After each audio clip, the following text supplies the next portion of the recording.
Good morning, St. Pius. I'm Josh Revenue. And I'm Katie Rainey. Today, our announcements include a story from reporter Xavier Schmidt, as well as an announcement about Midnight Madness. So stay tuned because you're watching The X Factor.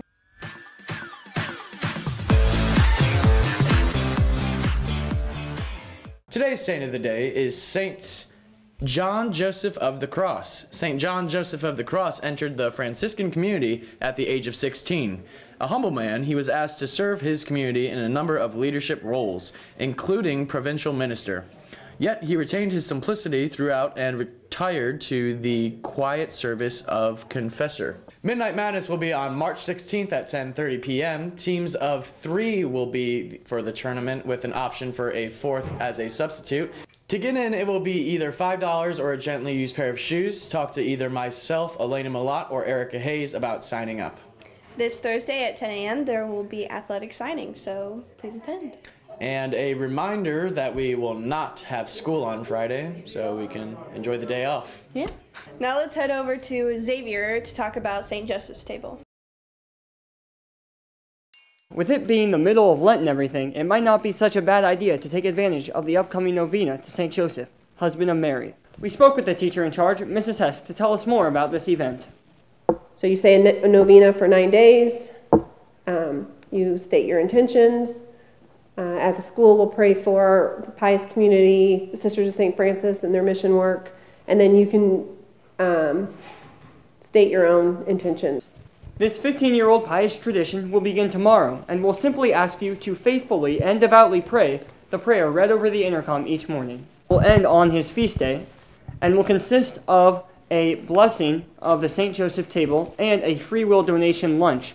That day there will also be a $5 Jeans Day for all the students and faculty. All the money collected will be sent to the Sisters of St. Francis, who do good work by shipping medical supplies and other supplies to third world countries. It's also a chance to develop a personal devotion to St. Joseph. Here's Mrs. Hess with her story.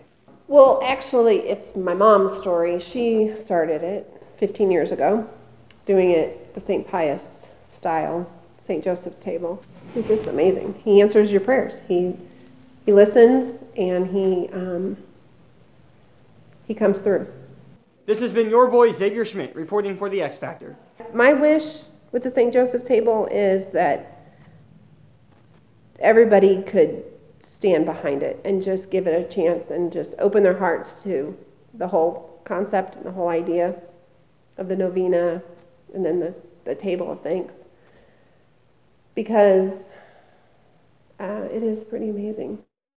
Thank you very much, Mrs. Hess, for sharing your story. We really appreciate it, and we encourage students to take the novena seriously and pray it.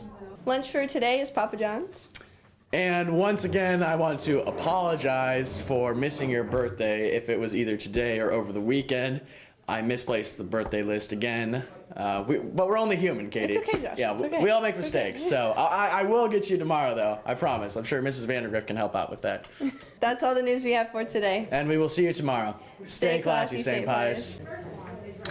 And welcome back to Familiar Faces. I'm joined by the one and only Katie Rainey. And Katie, you recently met your birth mother, I heard. So could you give us some background on how you got into contact with her? My parents right now have been in contact with her, but not like super close, but we've had to contact, I believe, a private investigator or like an attorney to find her.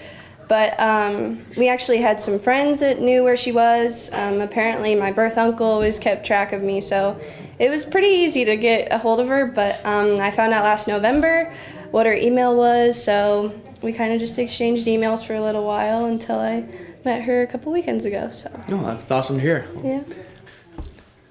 So meeting your birth mother for the first time could probably be a little bit nerve-wracking. How did you feel about that whole process, and what was it like seeing her for the first time? So we went to Columbia, Missouri, because my sister lives in St. Louis, so we just met up halfway. So she flew down to hang out with her, and so we met up halfway. It was really nerve-wracking. I mean, the whole time, from last November till now, I was just like, oh, this is really cool. This is a new experience for me. It's not like I've waited 18 years of my life for this. But so we were just waiting, and they walked in through the door where we met at this restaurant, and then I think that's when it hit. Whenever, like, 'cause I'm more, if something is right in front of me, then I'll believe it. So I'm that kind of person. So Right. when she was right there, it was like, okay. So it was kind of nerve-wracking, but it ended up going really, really well. So I knew that I had a lot of love in my family. So it's like I have extended family now. So Right. it's a really good feeling. Yeah, it's definitely a good experience. I like that. Awesome. Well, that's great advice. I'm glad you shared your story with us. If Thanks. anyone needs to come to terms, Katie, you're open to share your story. But yeah, thank you for being on the show, and we're back to the X Factor.